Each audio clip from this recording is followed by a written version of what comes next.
Hello बच्चों, इस भाग में हम पैटर्न्स इन होल नंबर्स अर्थात पूर्ण संख्याओं में प्रतिरूप के बारे में जानेंगे। तो हम प्रतिरूप से क्या समझते हैं? तो पूर्ण संख्याएं, कोई भी पूर्ण संख्याएं एक रेखा के रूप में प्रतिरूपित की जा सकती है और कुछ पूर्ण संख्याओं को हम आयत, वर्ग और त्रिभुज के रूप में प्रतिरूपित कर सकते हैं, अर्थात उन्हें आयत, वर्ग और त्रिभुज के रूप में लिख सकते हैं। तो हम जानते हैं कि कैसे हम संख्याओं को रेखा, आयत, वर्ग अथवा त्रिभुज के रूप में लिख सकते हैं।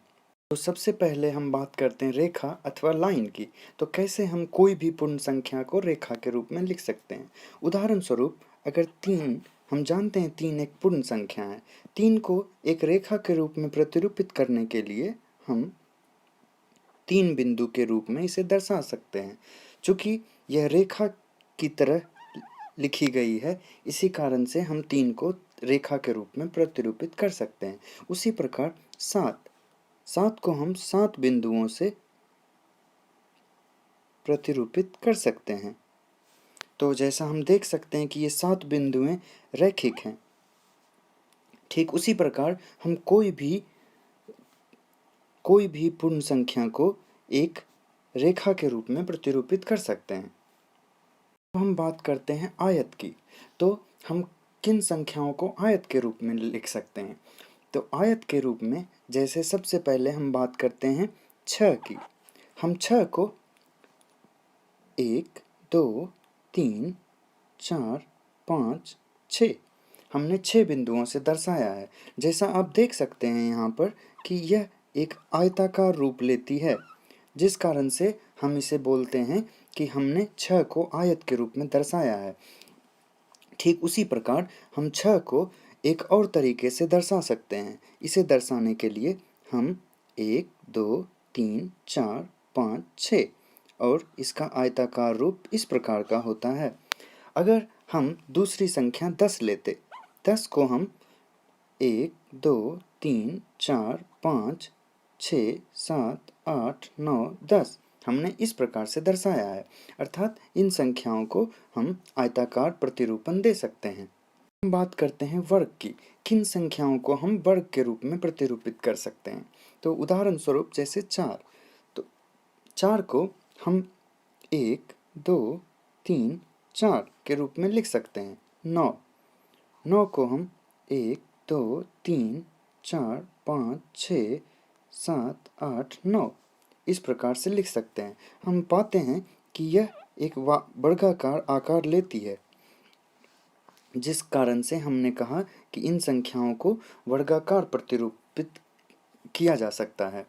अब हम बात करते हैं कि हमने इसे क्यों आयताकार और वर्गाकार प्रतिरूपण किया है।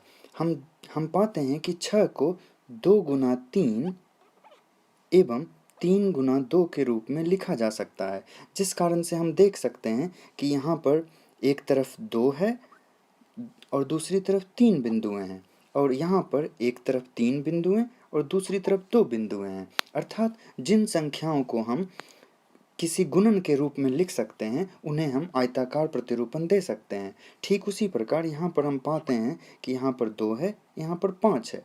अब हम वर्गाकार प्रतिरूपण की बात करते हैं।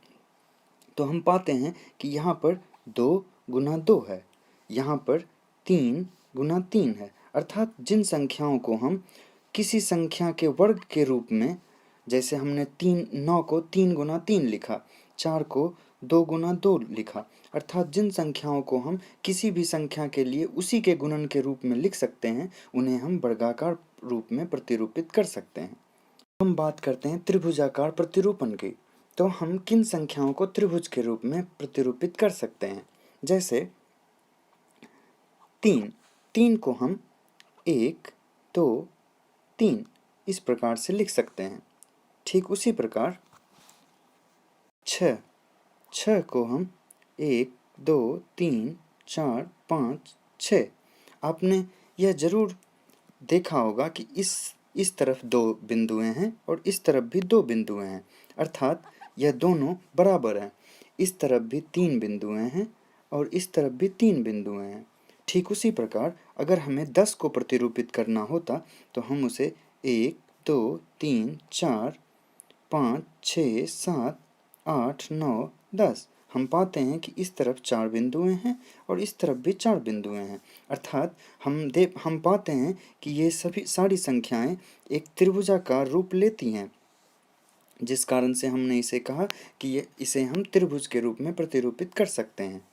अतः इस भाग में आपने पूर्ण संख्याओं को भिन्न भिन्न आकृतियों में प्रतिरूपित करने के बारे में सीखा। धन्यवाद।